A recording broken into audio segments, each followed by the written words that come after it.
Let me ask you a question. Do you understand the benefits of trusting God to bring change into an individual's life? Maybe you can ask the question this way. Do you ever feel over-responsible for caring for an individual? You got somebody in your life, they are not changing according to your timetable or your expectations, and you have not learned how to trust God in this matter. Well, there are benefits to trusting God, and of course there are liabilities when you are not trusting God. Everybody that has a friend that wants to change, you want your friend to change. That is a normal desire. I've been counseling for a long time. I do not know how many people that I have met, but it's been a few thousand people. Some of those people have changed, some of them have not. I have sinned against a few of them because they did not change according to my expectations. Now, what I have to do, and in those moments, I am not trusting God. I'm not fully benefiting from this idea of trust. I'm not resting in the Lord. And there are things that happen to me when I am not trusting the Lord. Now, it's imperative to have a friend who understands you and can sense when these things start happening to you. And what happens is your normal desire for change morphs into something bigger than what it should be. A normal desire is great.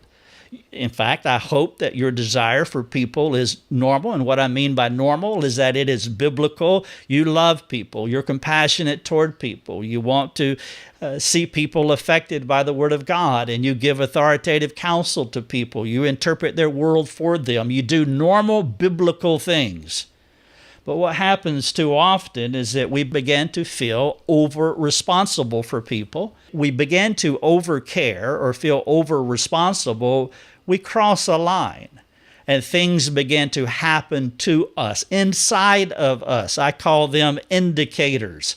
And when these indicators happen, as you think about someone who's not changing, for example, and when Lucia listens to me as I talk about other people and she senses that I am frustrated with this individual, she knows that my normal desire for this person has now morphed and metastasized into something that is ungodly.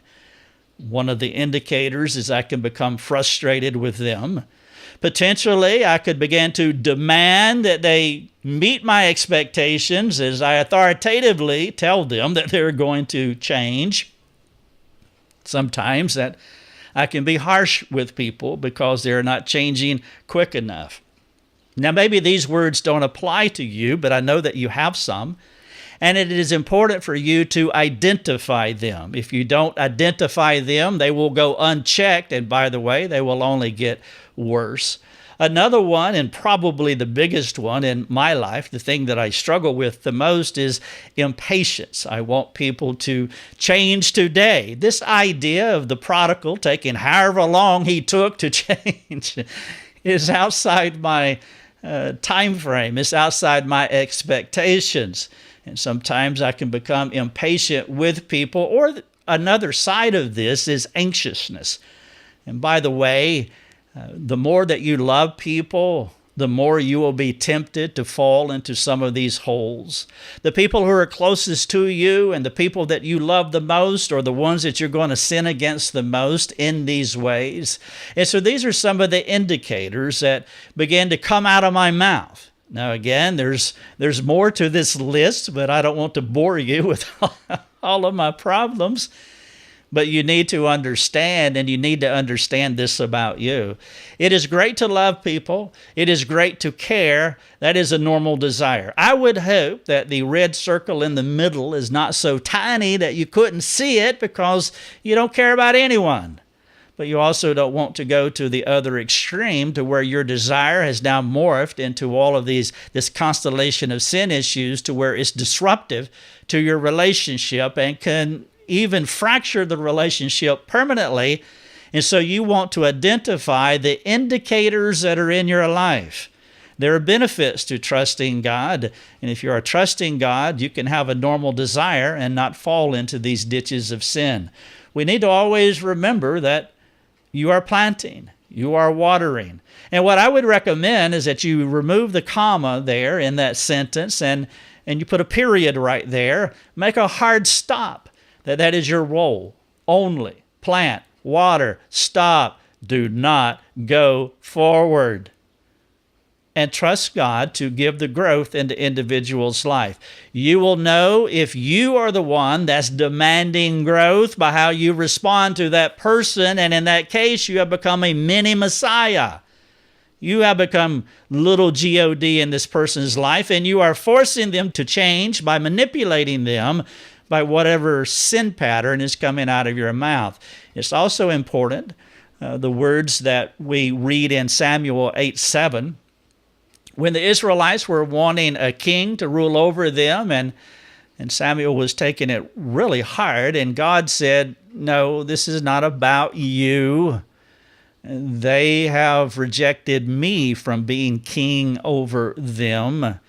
And it's important as a parent to remember this. It's important as a spouse, as a friend, as a counselor, a discipler, to remember that when the prodigal is not changing, they are not rejecting you. Ultimately, they are rejecting God from being king, from ruling over their lives. And you need to dial down your desire to a normal desire and begin to cooperate with God so you can benefit by trusting Him and not complicating the problems with your sin list, some of which is on this screen. Let's take a coffee break. Thank you so much for joining me again for the webinar. I want to appeal to you tonight that many of you are supporting our ministry, and I want to thank you. Our long-term goal with our ministry is to make our content, all of our resources, free. And one of the ways that we can do that, the way that we can do that, is for like-minded people who believe in what we do are supporting us. And so if you are a supporter of our ministry, I want you to know that there are people watching this webinar because of you and because of your support. We can keep it free. We can send it out and let thousands upon thousands of people view these resources because of your support. If you're not supporting us, and if you can, I appeal to you. For $5 a month, $50 a year, will you help us to keep our resources free so that we can reach hundreds of thousands of people? And if you would, I would greatly appreciate it. It would release us to do even more than what we are doing now.